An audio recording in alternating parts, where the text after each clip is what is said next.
Thank you all for being here. So this is full contact Gestalt theory, sex therapy, and the spiritual dimension. Before we get rolling, I need to make some disclaimers. First, this discussion of sex will include a discussion of sex. Sex and sexuality are not always lighthearted.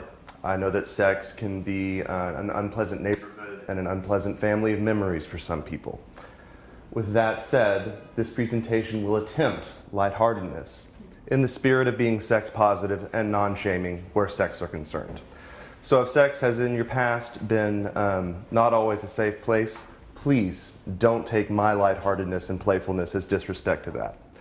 With that said, do what you need to create your own safety. So let me run you through what we're going to do. I'm going to talk about the most common presenting issue in sex therapy. Then I'm going to give you a different frame for that issue than is normally presented. Then I'll give you a brief introduction to Gestalt therapy, and then we'll apply that Gestalt theory to have that most common issue in sex therapy. And then finally, there'll be a little epilogue about spirituality. Counterindications, some diagnostic ones. The modality for dealing with sex therapy that I'm going to present today would not be appropriate for somebody with sexual or psychosexual trauma. I'll say more on this later. I'm going to talk about garden variety, family systems, sorts of sexual repression. So if there's trauma present, what I'm going to talk about doesn't fit so well. Also, depression and hedonia. That's also an underlying condition where my approach, not so helpful. And finally, two people who hate each other. If you have two people who hate each other, what I'm going to suggest isn't going to get you very far. Is anybody familiar with the Plicit model of sex therapy? It's a very basic way to outline a sex therapy case. Some people come in and they've never received permission to be a sexual creature. Some people have very limited information on human sexuality. Some people need some specific suggestions that would be, especially appropriate in a case of rapid ejaculation. And then there's also intensive treatment for more pervasive sexual disorders. The modality I'm going to teach you today is really for that level of permission. People who do not have psychological or spiritual permission to be a sexual creature, or garden variety sexual repression. Okay, finally, let's talk about sex. So, I want to describe for you the most common problem presenting in sex therapy cases. And to do that, we're going to talk about the sexual response cycle. Desire, arousal, climax, and resolution. So, the most common presenting issue in sex therapy, low desire. So when you look back at that sexual response of desire, arousal, climax, and resolution, when people come in for sex therapy, their most common presenting issue is they don't actually want to have sex. When it comes to that issue of low desire, there's a pop psych cultural explanation for it. And it's just about you're with somebody for a long time, inevitably that leads to not wanting to have sex with them. It's an old saw, right? You can't have sex with the same person because you get bored with it. In 2012, I read two books. I read more than two books. I read these two books. Constructing the Sexual Crucible by David Snarch and Can Love Last by the late Stephen Mitchell. Has anybody read either of these? Yeah. They're both great. What's funny was, Mitchell was based here in New York and Snarch is out west in Denver, but they independently came to the same conclusion about low desire. And their conclusion was basically this: desire plus intimacy equals intolerable vulnerability. So their theory is, and again, I'm paraphrasing, but they arrived at this conclusion independent of one another, is that in the beginning of a relationship, what creates the safety for the sexual encounter is the degree of anonymity with the partner. You don't know each other that well, so you can bring your aggression to the encounter. But as you become intimate partners, it gets a lot more dangerous to bring your sexual aggression to that person because they know you so well. So their theory isn't that desire wanes, Their theory is you have to throttle your desires because it's just too dangerous to be sexual and aggressive and lustful with the same person with whom you're also tender and intimate and reared children. Well, so now we'll talk about Gestalt therapy. I think Gestalt is a really interesting way to approach this problem of low desire or interrupted desire because of the framework of how Gestalt approaches a case. So mental health in Gestalt theory works like this. In Gestalt theory, there's something called the contact cycle, where you have excitement, action, contact, and withdrawal. Excitement is you recognize, hey, I'm hungry. Action is the mobilization of your aggression. I could go into the kitchen and make a sandwich. Contact is eating the sandwich. Withdrawal is recognizing, hey, I just had this sandwich. I'm not hungry anymore. So mental health in Gestalt theory is uninterrupted movement through the contact cycle. So what we're going to do now is look at the 5 different interruptions in Gestalt theory, look at how they might present in a case of low desire, and look at some basic interventions for those interruptions. So here are the Gestalt interruptions: confluence, deflection, introjection, projection, and retroflexion. Before we go on, Pearls took words from psychoanalysis, and sometimes he kept the meaning, and sometimes he didn't. So there are words that appear in Gestalt therapy that also appear in Freudian analysis or ego defense psychology. So when I use these words, I'll be using them in the Gestaltist sense.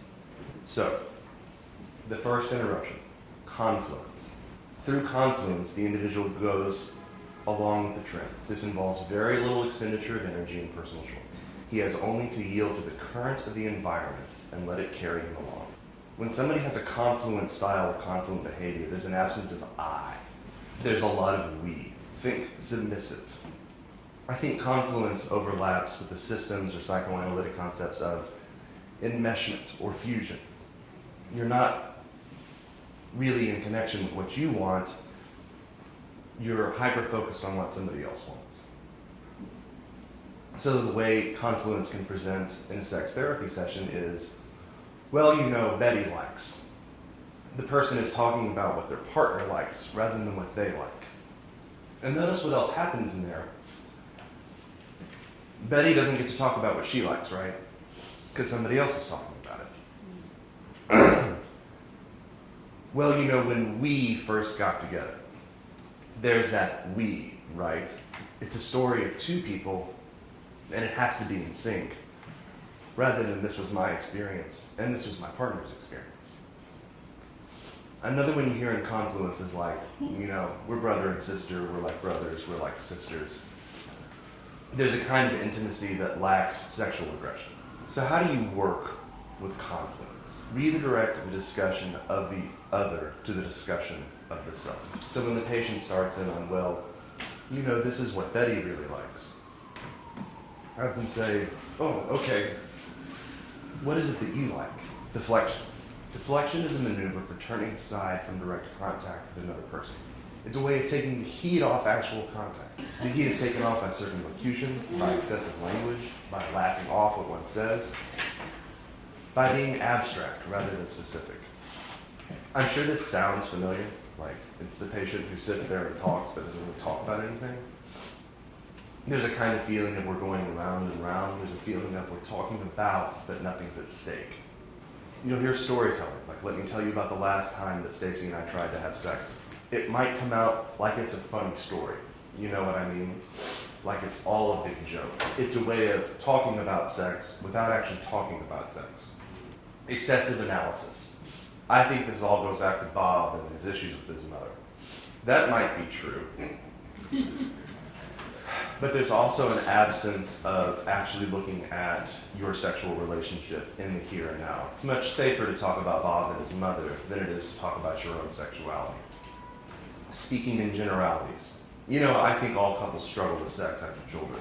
You also hear a lot of cliches. Oh, we're just that old married couple. Another thing with deflection is there's a lot of lack of eye contact.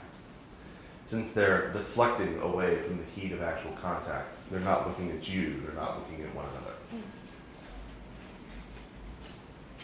So one of my favorite ways to deal with deflection is by observation. I notice when I bring up this, you bring up this. It's just bringing into the patient's awareness. When I try to speak to you directly about sex, I notice you change the topic of conversation. Encourage direct eye contact. When the person's making the claim about their sex life, bring them into connection with one another. Actually have to look at one another while they say these things. Nextly, we have introjection.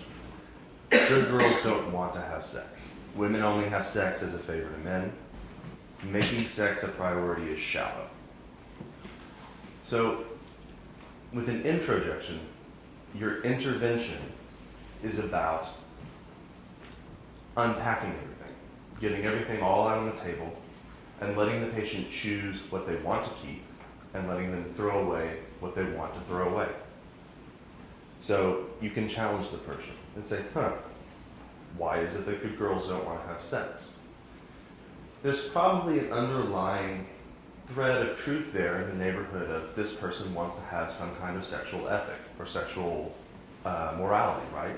And that's a good thing. You know, we do want to apply some kind of ethic. She's got an ethic that is existentially impossible. So we want to unpack that and figure out what of this do we want to keep and what of it do we want to throw away. There's uncovering. Who says that women only want to have sex as a favor to men? The patient probably picked that up from somewhere, right? Who said that? Do you think it's true? So when you're intervening with projection, what you want the patient to do is repossess. The most famous Gestalt experiment for this is having the person say what they just said, but say it again with I. So rather than saying, he wants to try a bunch of kinky stuff, have the patient try on. I want to try a bunch of kinky stuff. And again, what you're doing is trying to help the patient notice what comes up for you when you say that. How does that feel? Does that feel true? Does that feel not true? Does that feel exciting? Does that feel scary? Also, test the reality of the projection in the room. If you believe that sex with you is boring and vanilla, ask about that. See what the truth is. The truth might well be that you think you're boring and vanilla in bed, but for your partner, you're good enough. Another one of my favorite questions with projection is when a patient is getting really, really activated about something they see and talking about how inappropriate it is or talking about how strange it is, ask the question, what would it be like for you to connect with the part of yourself that likes whatever it is the patient's activated about? Retroflection. This is the last of the Gestaltist interruptions. The retroflector abandons any attempt to influence his environment. He does this by becoming a separate and self-sufficient unit. For the retroflector, the energy presents in the body. I think retroflection is maybe the best example of how humans can interrupt their sexuality, because you see it in the tension they carry around with them. It's the clenched fist, it's the clenched throat. The energy is emerging in the body, and they're metabolizing it in the body by tightening up somewhere. So your interventions with retroflection are to identify where the energy is in the body and release it. So call attention to what's happening. Notice what you're doing with your throat. Notice what's happening with your throat. It's important here not to make an interpretation. So several of my mentors would say that saying you're clenching your throat has an interpretive layer to it, and rather saying notice what's happening with your throat is just an invitation to feel what's happening in your body. You can give voice to a retroflection. So you've got the balled up fist. If that fist could talk, what would it say? Okay, so how does all of this help? Well, remember, it's not that desire wanes. Rather, it's that we interrupt desire to preserve emotional safety. The Gestalt therapist frustrates the patient's interruptions of desire or energy in the here and now of the session.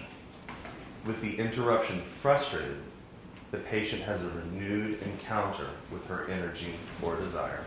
And when the patient understands the how of her interruption, she can start to have some agency over the interruption. So I'm going to go ahead and do the last bit of this, and it's going to broaden our discussion a little, okay? Hey, Jack, you promised us spirituality. When people talk about sexuality and spirituality, the turn the conversation normally takes is an ecstatic spiritual experience during sex. I'm not saying that doesn't happen for some people. I think it could be setting the bar a little bit high. Especially, I like to compare sex to cooking a lot. And with intimate partner sex, you can't cook a dinner party every night. You know what I mean? Like, some nights you need to make a nice, healthy, tasty meal and be satisfied and go to sleep. I think there's too much pressure to do the Food Network thing on a weeknight. Anyway, I digress. So let's think a little bit about erotic energy. Erotic energy ebbs and flows on its own accord. We can make room for it, we can cultivate it, we can't control it.